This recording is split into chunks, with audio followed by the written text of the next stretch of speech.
Number 1. Back in secondary school, we had a new PE teacher, as we call it here in the UK.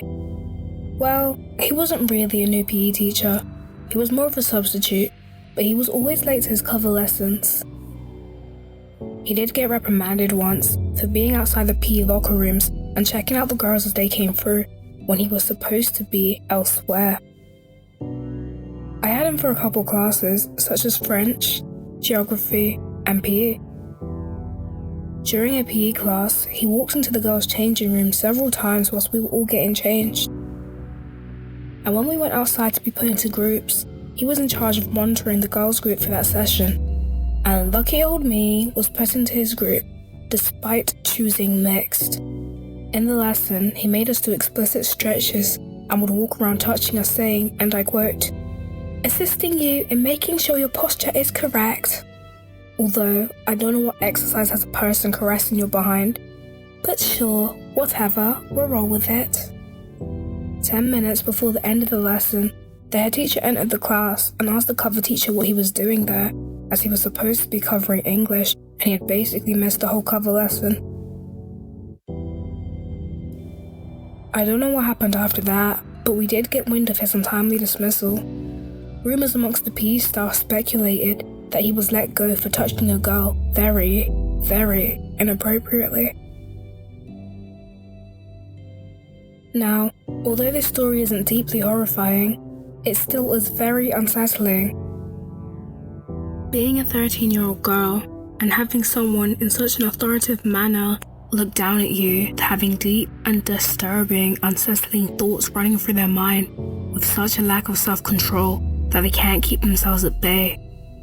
Whoever that girl was, I sincerely hope that you're okay. Number 2. I just want to start off saying this isn't my story. This happened to my friends. I would also like to note that this is a 2-part story. For this story, there are 5 people involved, 2 teachers and 3 students. So call the first teacher, which is the gym teacher, Teacher A, and the receptionist, Teacher B. Me and my 2 friends were involved. I'll refer to my friends as Friend A and Friend B.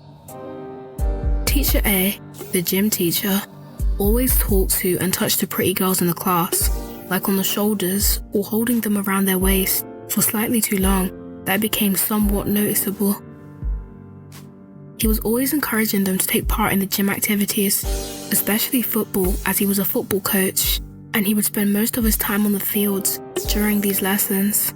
One time, me and my friend A, were playing football with Year 10s, and I caught him checking out my friends behind. I asked him if he was good, and he quickly readjusted his eyes to her shoes and was like, "You shouldn't wear white on muddy grass." The next week, Friend B had lost her phone in the changing rooms, but only realised after they were all locked up and all the pupils had gone home. Only the staff and our friend group remained on the premises, but being from a strict household, my friend was not going to leave until she had gotten her phone back, otherwise her parents would scold her for losing her brand new phone. Teacher A approached us and said that he would go back into the changing rooms to help her look for it. Friend B wanted me or Friend A to go with her, but Teacher A sternly said no. So they went to the changing rooms together alone. After 15 minutes they had returned. Friend B had a slight red mark on her face that I thought was from her blush, and I also noticed that she was extremely silent, which was peculiar, but I did not question her on it. We asked her if she had found her phone. She shook her head silently in response. I then assumed that she was being quiet because she was upset about losing her mobile device. Teacher B, the receptionist, then asked us, "Who has lost their phone?" To which Friend B replied. Teacher B then proceeds to pull her phone out from underneath the reception's desk. My friend perked up immediately and asked, "Where did you find it?" To which the receptionist replied, confused, "Teacher A handed it in at the end of the day." Now, I wish the story ended here, but what my friend told me happened in the changing rooms was truly horrifying. When they arrived in the changing rooms, my friend went to look for her phone. Teacher A grabbed her and said, What's your phone number?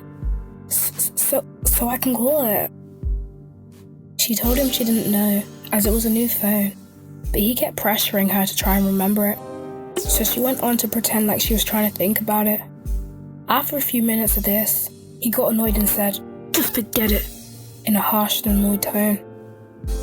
After they did not find the mobile device, she went to leave. She opened the door, but Teacher A immediately slammed it shut. She turned to face him, where they held eye contact, before he tried to kiss her. Now, y'alls remember when I said she had a slight red mark on her face that I thought was from the blush? Yeah, no. That was a result of her pushing him away and him slapping her in retaliation, which explains why she was so quiet when she came back.